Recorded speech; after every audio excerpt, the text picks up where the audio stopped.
오늘 말씀은 출애굽기 5장 22절에서 6장 9절을 통해서 하나님을 믿는 신자의 낙심이라는 제목으로 주의 말씀을 전하겠습니다. 제가 가끔 보는 CBS 기독교 방송에서는 새롭게 하소서라고 하는 프로그램이 있습니다. 거기서 제가 은혜 받은 하나의 그 간증이 있었는데, 김태훈 외과 전문의 이 사람이 아프리카 자비량 선교사인데요. 지금 이제 에티오피아에서 활동하고 있습니다.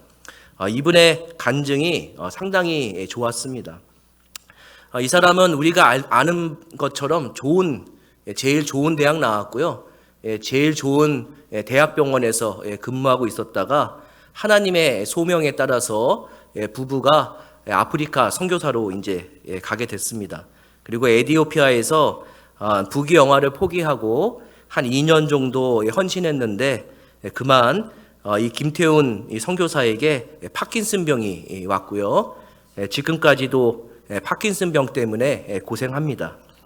하나님을 신실하게 믿는 자에게 찾아온 것이 뭐냐면은 낙심입니다. 나중에 이 낙심 참 회복하기 어려웠는데 이분은 낙심을 회복한 다음에 이렇게 고백합니다. 하나님은 저의 손에서 메스를 가져가시고 복음을 주셨습니다. 저희의 안위는 하나님 손에 있습니다. 이런 고백을 합니다. 그런데요, 이 김태원 선교사님처럼 이 낙심이라는 것이 참 극복하기도 어렵고요, 쉽지 않습니다.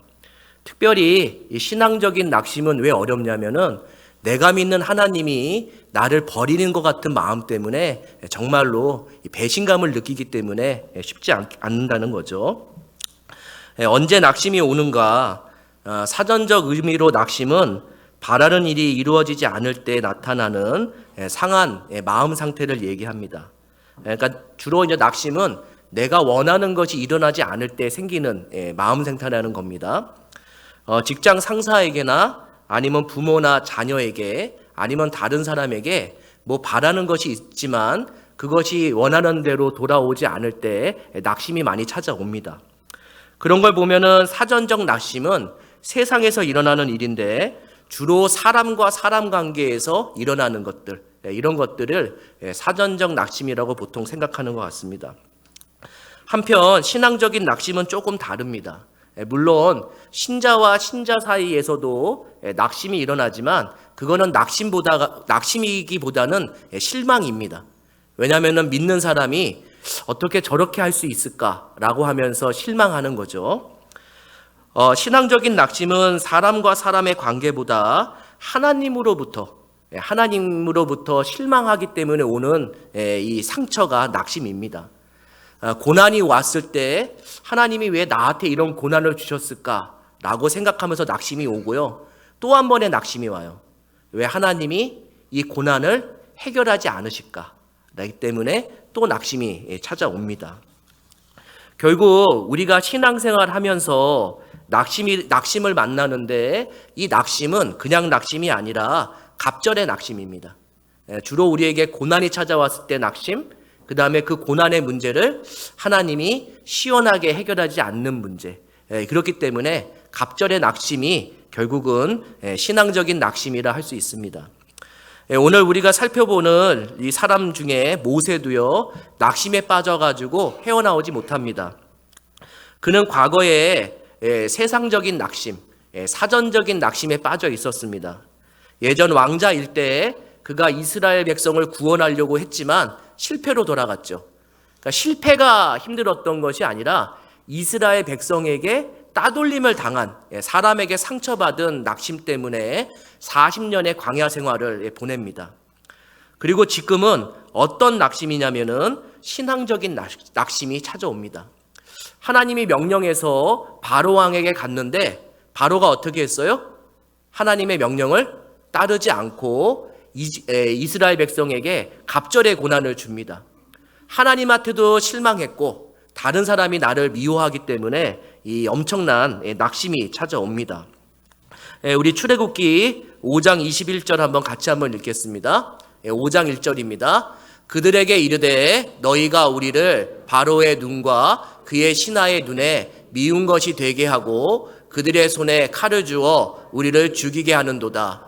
여호와는 너희를 살피시고 판단하시기를 원하노라. 아멘. 그러니까 모세는 이집트와 바로에게만 미움받으면 좋은데 누구에게도 미움받냐면은 자기의 동족한테도 미움을 받습니다. 심지어 이스라엘 백성이 모세한테 뭐라고 얘기하냐면은 너가 말했던 하나님이 너한테 저주하기를 원하노라. 너에게 벌을 주기를 원하노라. 이렇게 저주스러운 말까지 합니다. 모세는 하나님의 명령을 그냥 따라서 순종하는 마음으로 바로왕에게 갔고요. 그리고 뭔가 기적이 일어날 줄 알았는데 오히려 반대되는 상황이 일어나서 낙심이 찾아온 겁니다. 여러분, 그 낙심을 만나면은 여러분들 어떻게 행동하세요? 다 낙심 한 번씩 경험하셨잖아요. 어떻게 행동하세요? 하나님께 따지시죠. 왜냐하면은 내가 하나님을 그렇게 많이 사랑했는데 하나님이 나를 사랑하지 않는 것 같은 마음 때문에 따지게 됩니다. 모세도 지금 마찬가지입니다. 출애굽기 5장 22절 한번 같이 읽겠습니다. 모세가 여호와께 돌아와서 아뢰되 주여 어찌하여 이 백성이 학대를 당하게 하셨나이까? 어찌하여 나를 보내셨나이까? 지금 모세도 하나님께 따집니다. 그러니까 한마디로 이렇게 따지는 거죠. 하나님께 주님, 계란으로 바위를 치면 불가능한데도 불구하고 바위가 깨지는 것처럼 당신이 믿음으로 바로 왕에게 이스라엘 백성을 놔달라고 요구하면 기적이 일어나야 하는 거 아닙니까? 이렇게 지금 따지고 있습니다. 그런데 이런 이 낙심은요, 모세만 경험하는 게 아닙니다. 성경에 보면은 믿음 생활하는 선배들은 다 낙심을 경험합니다. 엘리야도 갈멜산에서 850대 1의 전쟁에서 승리한 다음에 낙심이 찾아옵니다. 심지어는 엘리야가 너무 이 낙심이 힘들어서 자살하기까지 원하는 그런 마음도 있었습니다. 거기에 신실한 다윗도 하나님을 믿고 살았다가 낙심이 찾아왔을 때 하나님께 이렇게 부르짖습니다. 시편 22편 1절입니다. 제가 읽겠습니다. 내 하나님이여 내 하나님이여 어찌 나를 버리셨나이까? 어찌 나를 멀리하여 돕지 아니하시오며 내 신음소리를 듣지 아니하시나이까? 이걸 보면은 신자는 낙심할 수 있을까요? 없을까요? 있습니다. 엘리야도 낙심할 수 있고요. 모세도 낙심할 수 있고 우리도 낙심할 수 있습니다. 근데 더 정확하게 표현할 게 있습니다. 뭐냐면은 하나님을 잘 믿고 하나님의 일이라면 젖먹던 힘까지 쏟아내서 헌신한 사람이 겪는 것이 뭐냐면은 진짜 낙심이에요. 왜냐하면 내가 하나님을 사랑하기 때문에 이만큼 헌신했고 내가 하나님을 사랑하기 때문에 이만큼 내놓았는데 돌아온 거는 뭐냐면은 절망이 돌아올 때 하나님이 나를 미워하는 거 아닌가라고 하는 내가 지금까지 신앙생활한 것이 무엇인가 다시 되돌아보면서 낙심하게 됩니다. 그런데요, 우리들 중에 이런 분은 낙심하면 안 돼요. 어떤 분이냐면은 하나님을 신실하게 믿지도 않고 하나님의 일을 위해서 애쓰지도 않는 사람들. 나이롱, 소위 말하면 나이롱 신자들. 나이롱 신자들은 고난이 찾아왔다고 하나님께 낙심 막 받아줬다고 불평하면 안 됩니다. 왜냐하면은 그 나이롱 신자는 전적으로 하나님께 인생을 맡겨본 적이 없는 거예요. 제가 저번 주에 항상 식당 가면은 은혜 받는 문구가 있다고 말씀드렸어요. 맞죠? 어떤 문구냐면은 주인에게 맡기지 않은 물건은 책임지지 않습니다. 하나님께 전적으로 봉사한 사람들, 하나님께 젖먹던 힘까지 다 쏟아낸 사람은 인생의 주인이 하나님인 줄 알고 다 맡겼어요. 그런데 돌아온 게 뭐예요? 낙심이에요. 그러면은 나를 맡은 주인한테 따질 수 있잖아요. 여러분들 식당 가서 뭔가 맡겼는데 그게 뭔가 흠집이 나면 어떡하셔요? 그 주인한테 한번 따질 수 있잖아요. 어쩌면은 낙심 때문에 따지는 것이 거룩한 신앙일 수 있어요. 그런데 정말로 하나님께 애쓰지도 않으면서 고난이 왔는데 이 낙심, 진짜 신실한 사람보다 더 크게 소리 지르면서 나에게 왜 낙심을 줬냐고 이렇게 부르짖으면 안 돼요. 나이롱 환자가 아니라 나이롱 신자는 한 번도 주님께 인생을 맡겨본 적이 없는 거예요. 주님께 맡기지도 않았으면서 왜 내 인생이 망가졌다고 하나님께 하소연해요. 자기 스스로 인생을 책임지셔야죠. 하나님께 전적으로 맡긴 사람은 하나님께 낙심했다고 한번 투정 부릴 수는 있을지 몰라도 나이롱 신자는 그러면 안 돼요. 전적으로 자신의 인생을 자기가 책임지겠다고 분명히 그렇게 약속했잖아요. 우리는 꼭 나이롱 신자처럼 신앙생활 하다가 고난이 오면 어떻게 돼요? 꼭 신실한 신자처럼 행동해요. 그러면 안 되죠. 만약에 내가 나이롱 신자처럼 고난이 오면은 낙심을 할 게 아니라 회개하셔야 돼요. 하나님이 내 인생에 다시 한번 회개의 기회를 주셔서 하나님을 신실하게 믿으라고 하는구나라고 사인으로 받아들여야 돼요. 낙심이 아니라 용서를 빌어야 되는 거지 하나님께 투정하는 게 아닙니다. 오늘 모세도 이 낙심 때문에 신실함 때문에 무너집니다. 그리고 오늘 우리도 이런 낙심 때문에 무너질 수 있습니다. 우리 오늘 설교를 들으면서 내 인생에 낙심이 찾아오거나 아니면 낙심이 찾아올 것 같으면은 이 세 가지를 반드시 기억하십시오. 오늘 세 가지 딱 기억하고 가시면 됩니다. 첫 번째는 뭐냐면은 하나님께서 자신의 생각대로 움직여야 한다는 생각을 버려야 합니다. 모세는 하나님의 말씀을 믿고 순종하면은 좋은 결과가 있을 거라고 생각했어요. 그런데 바로 왕에게 첫 번째 패배를 합니다. 마찬가지로 우리도요, 하나님을 믿고 순종하면은 항상 좋은 결과가 있을 거라고 생각합니다. 근데 꼭 그렇지 않습니다. 그렇기 때문에 모세는 하나님께 한 번 더 따집니다. 출애굽기 5장 23절입니다. 같이 한번 읽겠습니다. 내가 바로에게 들어가서 주의 이름으로 말한 후로부터 그가 이 백성을 더 학대하며 주께서도 주의 백성을 구원하지 아니하시나이다. 아멘. 이 마지막 말이 참 마음이 아파요. 당신이 하나님이라면서 당신의 백성을 구원하지 않습니까? 이렇게 물어보는 게 참 실망스럽습니다. 모세는 하나님의 말씀을 믿고 순종했는데 결과가 비극적이었습니다. 근데 한번 생각해 보실 게 있어요. 모세가 정말 하나님의 말씀을 전적으로 순종해서 따랐을까요? 그렇지 않아요. 우리 출애굽기 3장 19절에서 20절입니다. 제가 읽겠습니다. 내가 아노니 강한 손으로 치기 전에는 애굽 왕이 너희가 가도록 허락하지 아니하다가 내가 내 손을 들어 애굽 중에 여러 가지 이적으로 그 나라를 친 후에야 그가 너희를 보내리라. 그리고 우리 4장 21절 함께 읽겠습니다. 여호와께서 모세에게 이르시되 내가 애굽으로 돌아가거든 내가 내 손에 준 이적을 바로 앞에서 다 행하라. 그러나 내가 그의 마음을 완악하게 한즉 그가 백성을 보내주지 아니하리니. 하나님이 뭐라고 말씀하셨어요? 너가 바로 왕의 앞에 가서 얘기하고 이적을 베풀어도 바로는 어떻게 한다고요? 꿈쩍하지 않는다고 얘기했잖아요. 그 다음에 10가지 기적을 해야지만 빼준다고 얘기했거든요. 근데 모세는 지금 바로 왕에게 뭐만 얘기했냐면은 하나님이 이스라엘 백성을 구원할 거니까 내보내달라고 얘기한 거예요. 모세는 하나님의 말씀을 전적으로 순종한 것이 아니에요. 뭐만 순종했냐면은 자기가 듣고 싶은 것만 들었어요.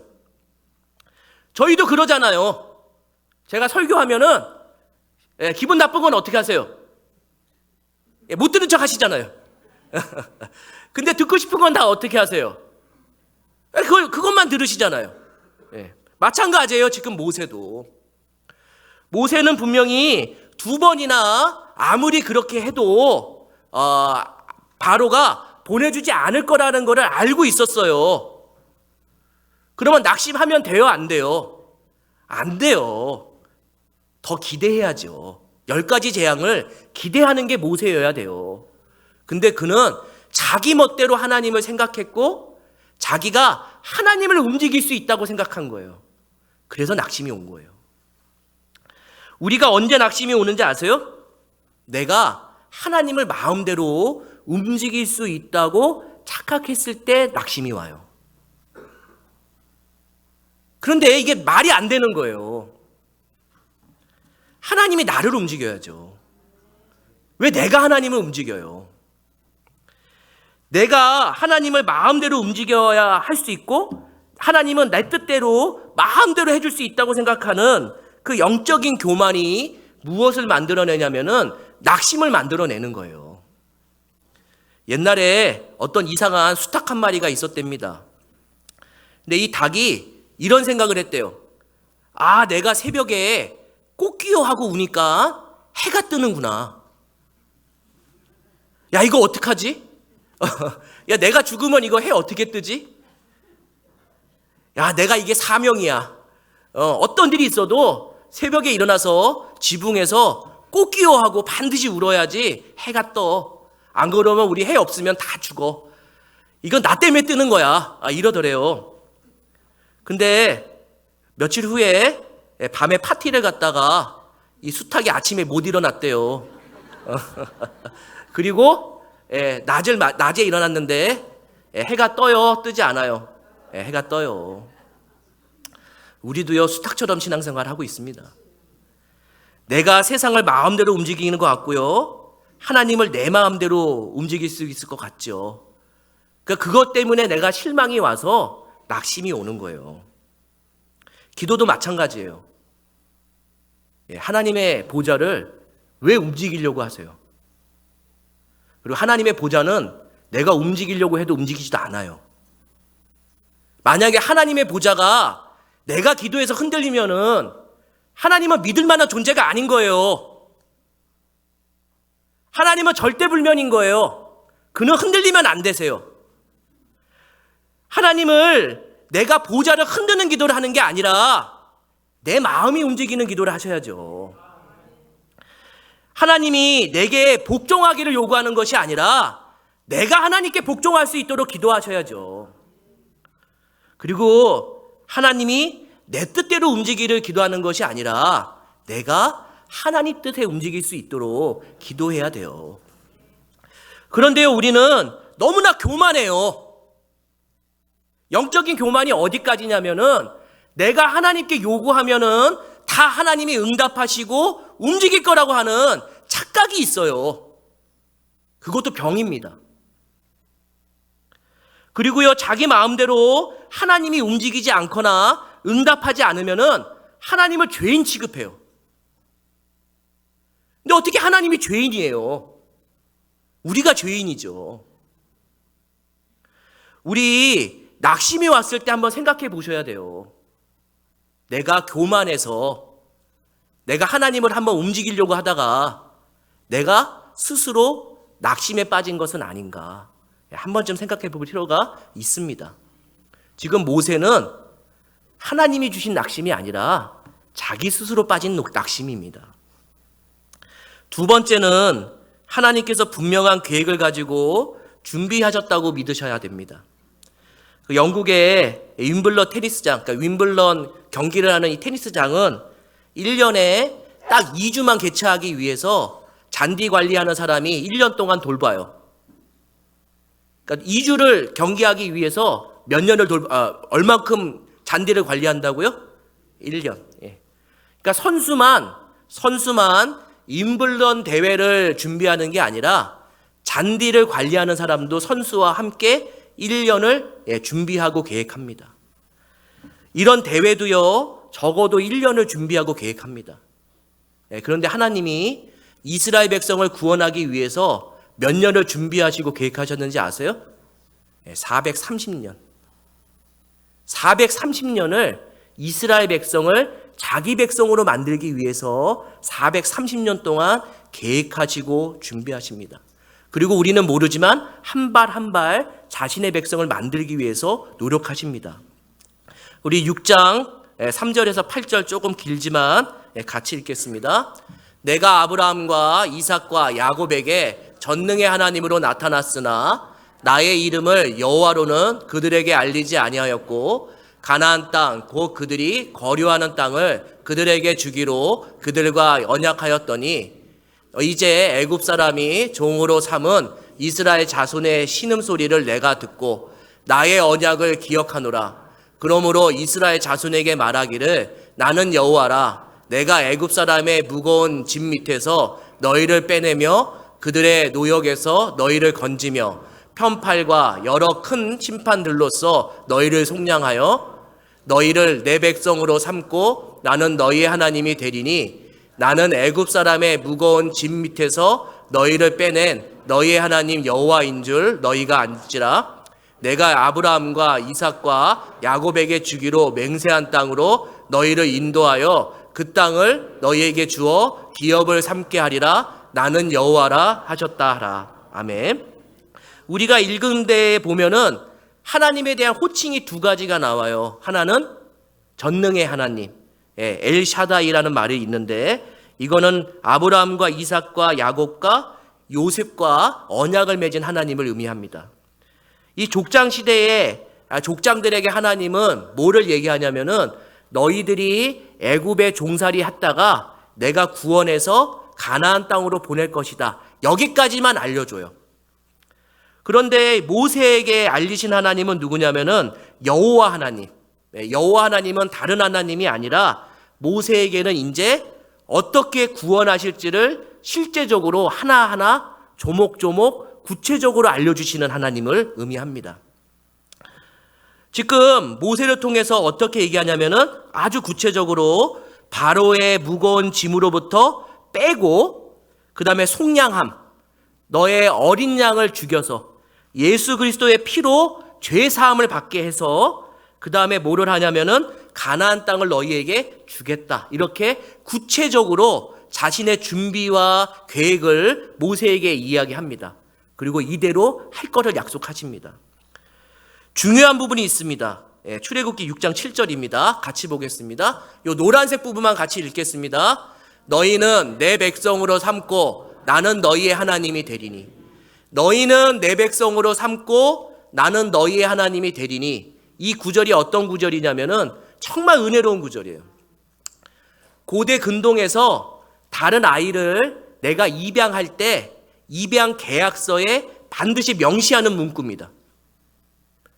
이 아이가 내 아이가 되고 내가 이 아이의 아빠가 되리니 라고 입양 계약서에 반드시 이 문구가 들어간 다음에 도장을 찍어야 돼요. 그래야지 나와 피가 섞이지 않은 사람이라도 내 백성이 될 수 있습니다. 지금 하나님은 어디까지 생각하신 거냐면은 이스라엘 백성하고 입양 계약서까지 쓸 것까지 준비하고 계신 거예요. 왜 입양 계약서를 써야 될까요? 이스라엘 백성이 하나님을 버릴지라도 하나님은 이스라엘 백성을 버리지 않게 하기 위해서 스스로 계약서를 쓰시는 거예요. 계약서를 써야지 하나님이 일하시죠. 아니 내가 좋은 집이라고 해서 계약서도 안 쓰고 돈도 안 쓰면은 그게 내 집이 돼요? 그런 집 들어가면은 그건 범죄예요. 하나님은 이스라엘 백성에게 뭐라고 얘기하냐면은 계약서를 쓴 다음에 이제는 내가 너의 아버지가 돼서 이제부터는 강한 손으로 일할 것이다 라고 얘기하는 거예요. 6장 1절에 이렇게 얘기합니다. 6장 1절에 우리가 반드시 기억해야 될 것이 있어요. 이제 지금부터 이 계약서까지 다 쓰고 난 지금부터 하나님이 강한 손으로 이스라엘 백성을 구원할 것이다 라고 이야기합니다. 우리가 읽은 성경에 제일 많이 나오는 단어가 지금 나는 여호와라예요.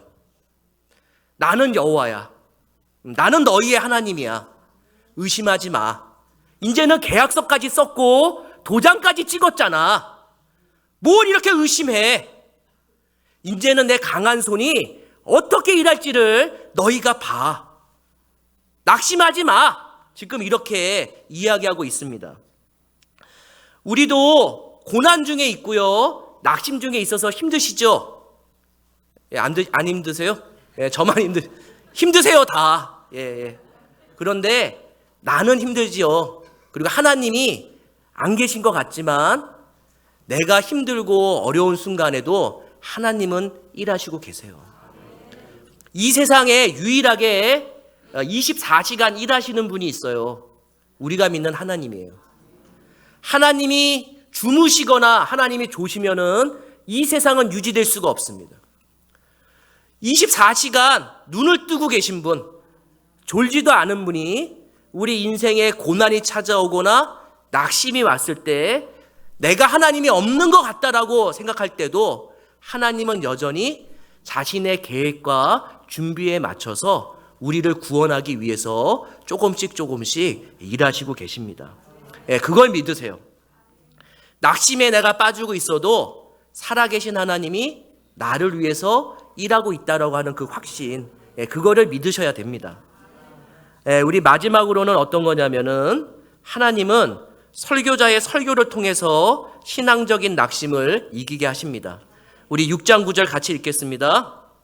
모세가 이와 같이 이스라엘 자손에게 전하나 그들이 마음의 상함과 가혹한 노역으로 말미암아 모세의 말을 듣지 아니하였더라. 아멘.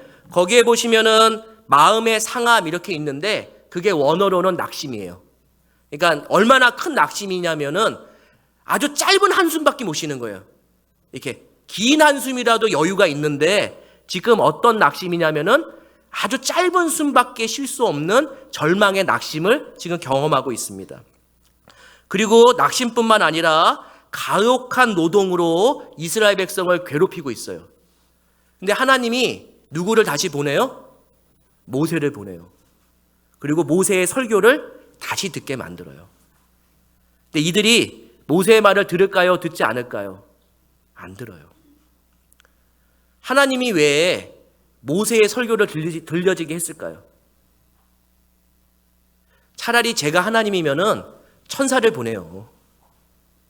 그러지 않거나 한 100가지 기적을 눈앞에 보여줄 것 같아요. 그러면 이스라엘 백성의 낙심이 회복될까요? 회복되지 않을까요?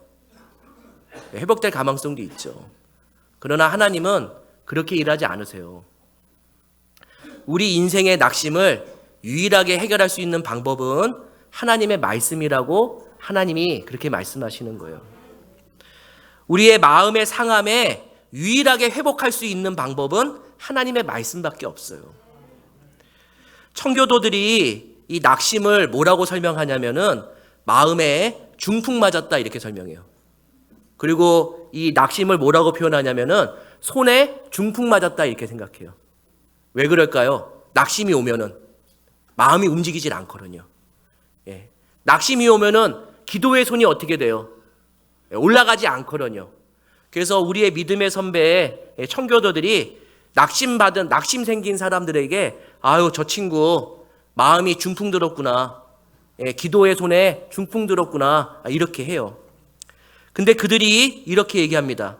마음에 중풍이 들던 손에 중풍이 들던 그 마비된 거에 마비를 다시 소생시킬 수 있는 방법은 딱 한 가지밖에 없다. 하나님의 말씀. 왜냐하면은 하나님의 말씀은 살았고 운동력이 있기 때문에 우리의 마비된 말씀에 찾아오셔서 다시 우리의 마비된 마음을 회복시킬 수 있는 유일한 것이 말씀이에요. 시편 119편 28절에 이렇게 얘기합니다. 내 영혼이 눌림으로 말미암아 녹사오니 주의 말씀대로 나를 세우소서. 낙심은요 영혼을 짓눌러요. 영혼이 숨을 못 쉬게 하고 나를 막 짓눌러서 왁스처럼 녹아내리게 만들어요. 그런데 이 말씀에서 한 가지 큰 힘이 되는 건 뭐냐면은 내가 영혼이 눌려도 내가 묵사발이 되는 것 같아도 주의 말씀만이 나를 다시 세운다고 얘기하고 있어요. 낙심이 온다고요. 골방에서 기도해도 기적 안 일어나요. 왜냐하면은 하나님의 말씀을 먼저 듣기를 원하기 때문이에요. 우리 인생에 어려움이 있으면은 골방으로 들어가시는 것이 아니라 예배당으로 나오셔야 돼요. 왜냐하면 그 마비된 마음을 회복시키는 것이 목사의 설교밖에 없어요. 그래서 성도님들이 목사를 위해서 기도해 줄 게 뭐가 있냐면은 오로지 목사가 이 말씀을 통해서 생명수 같은 예수 그리스도를 전달할 수 있도록 기도해 주셔야 돼요. 목사가 쓸데없는 얘기하는 게 아니라 하나님의 말씀을 잘 전할 수 있도록 기도해 주셔야 되는 겁니다. 소천하신 이어령 박사가 신자가 된 후에 이런 말을 합니다. 낙타는 죽음의 사막을 건너기 위해 하늘로 고개를 들거나 바깥을 돌아보지 않는다. 자기 등에 달린 혹에 생명이 있음을 안다. 왜냐하면 물이 있기 때문이죠. 선인장도 마찬가지다. 물속에 생명의 물을 머금고 있다. 우리의 영혼이 물된 동산이 되어야 한다. 우리가 광야의 삶을 살고 죽음의 사막 같은 삶을 살아야 하죠. 그때도 우리가 버틸 수 있는 이유는 우리의 영혼이 마르지 않았기 때문이에요. 근데 낙심은요, 우리의 영혼을 마르게 만들어요. 마치 약을 먹은 것처럼 우리의 영혼을 마르게 만들어서 가뭄처럼 만들어요. 그러면은 이 마른 영혼에 회복을 줄 수 있는 거는 딱 한 가지밖에 없어요. 영원한 영생수이신 예수 그리스도를 듣는 것. 영원한 영생수이신 예수 그리스도를 이 말씀을 통해서 내가 다시 한번 듣지 않으면은 회복되지 않아요. 예수님도 언제나 기적을 베풀기 전에 하나님의 말씀을 전했어요. 복음서를 보세요. 한 번도 기적을 먼저 베푼 적이 거의 없어요.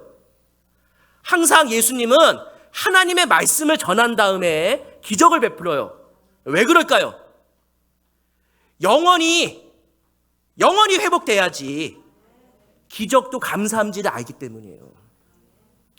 근데 우리는 낙심이 오면은 계속 기도하면서 외면의 회복만 기도해요. 내가 이 문제 해결해 달라고만 기도해요. 근데 하나님이 원하시는 거는 말씀을 듣고 먼저 영원히 회복되기를 원하는 거예요. 영원히 회복된 다음에 다시 하나님이 그 인생 가운데에 기적을 베푸실 거예요. 주의 말씀을 지키세요. 주의 말씀을 붙드시는 거예요. 제가 설교를 마치려고 합니다. 개신교를 가리켜서 기도의 종교라고 얘기하지 않습니다. 개신교를 뭐의 종교라고 얘기해요? 말씀의 종교라고 얘기를 해요. 그 이유는 뭐냐면은 하나님은 항상 성경을 통해서 우리에게 얘기하고 성경을 통해서만 위로를 주시기 때문이에요. 성경 외에 다른 위로가 있다면은 그거 다 가짜예요. 우리가 더 놀라운 건 뭐냐면은 우리는 하나님을 늘 실망시켜요. 그러나 하나님은 우리를 향해서 한 번도 실망한 적이 없으세요. 왜냐하면은 하나님은 예수 그리스도를 십자가에 죽이면서까지 우리를 사랑하시는 이 포기할 수 없는 사랑을 우리에게 보여주셨기 때문입니다. 심지어 맥스 루카이도는 이렇게 얘기합니다. 당신은 자신을 포기하지 몰라도 하나님은 절대 당신을 포기하지 않는다. 하나님께서 당신을 포기하느니 차라리 자신의 독생자인 예수를 포기할 것이다. 우리가 왜 다시 일어날 수 있는지 아세요? 포기하신 예수 그리스도의 이름 때문이에요. 하나님이 우리를 얼마나 사랑하시고 우리를 포기하지 않는 가장 큰 이유는 우리를 너무 사랑하셔서 예수를 죽이신 거예요. 그 예수를 죽이면서까지 우리를 자녀 삼았다는 건 뭐냐면은 이제부터 하나님께서 지금부터 우리의 계획에 맞춰서 역사하실 거예요. 하나님은 우리 모두에게 다 한 명 한 명마다 계획이 있고 준비를 하고 계셔요. 그 하나님의 놀라운 여호와 이레의 하나님을 믿으세요. 준비하시는 하나님을 믿으세요. 그 하나님이 반드시 인생 가운데 역사하셔서 자신의 계획대로 우리를 끌어가실 거예요. 그 낙심을 반드시 소망으로 만드실 겁니다. 이런 포기할 줄 모르는 하나님의 사랑이 우리의 가정과 일터와 사업장에 일어나기를 원합니다. 특별히 예수의 이름으로 다시 회복되는 역사가 우리에게 있기를 간절히 소원합니다. 우리 기도하겠습니다. 우리가 무너지고 힘들 때 다시 예수의 이름으로 일어나게 해주십시오. 내 가정, 우리 일터 사업장 다 예수의 이름으로 일어나게 해달라고 우리 주여 한번 외치고 기도하겠습니다. 주여! 하나님, 정말 내 자신이 예수의 이름으로 일어나게 하여 주시옵소서. 하나님, 우리 가정이 예수의 이름으로 일어나게 하여 주시옵소서. 아버지, 내 일터와 사업장이 예수의 이름으로 일어나게 하여 주시옵소서. 하나님, 낙심이 예수 외에는 치료할 수가 없는 걸 알고 있사오니 예수의 이름으로 내가 일어나기를 원합니다. 아버지, 고난도 있을 수 있고 낙심도 올 수 있지만 주여, 내 마음에 알고 있는 예수 그리스도를 잊지 않게 하여 주시옵소서. 베드로가 은과 금은 내게 없지만 내게 있는 것으로 내게 주노니 나사렛 예수 그리스도의 이름으로 일어나 거느라고 얘기한 것처럼 우리 성도님들이 예수의 이름으로 다 일어나는 역사가 있게 하여 주시옵소서. 주님, 축복하여 주시옵소서. 일어나게 하여 주시옵소서. 회복되게 하여 주시옵소서. 우리 모두 일어나셔서 찬양하겠습니다. 나는 일어서리라. 주가 주신 능력으로 나는 일어서리라. 원수가 날 향해 와도 쓰러지지 않으리. 주가 주신 능력으로, 주가 주신 능력으로, 주가 주신 능력으로 한 번 더 찬양하겠습니다.